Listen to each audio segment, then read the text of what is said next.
Some concluding thoughts. Sometimes people feel bound by laws and desires that keep them in chains. Where can we find the freedom to experience life in transforming ways?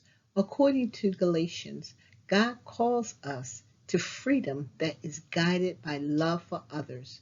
As contemporary Christians, we must reflect on what Paul meant by freedom in Christ Jesus, because it is easy for us to think that our form of law is so important that we tend to make it a rule for all others.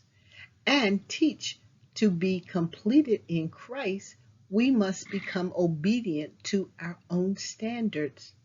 And Paul says, when we insist on such behavior, we are sure to fall from grace. We must remember that Christian freedom is not living under the law, which Paul compared to slavery, because we cannot earn righteousness through the law. The purpose of the law was to define sin and show us our need for a Savior. Christian freedom involves living under God's grace, not the burdensome obligations of legalism.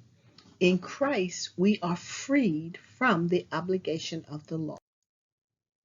We are free from the punishment and authority of sin.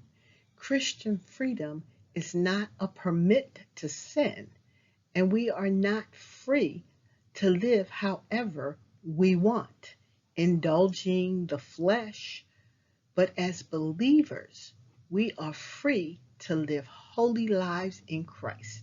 True freedom means becoming a slave to Christ, and that only happens through a relationship with Him.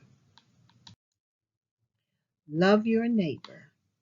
Galatians chapter 5, verse 14. Let us pray. Heavenly Father, thank you for the freedom you have given us because of your Son, Jesus Christ.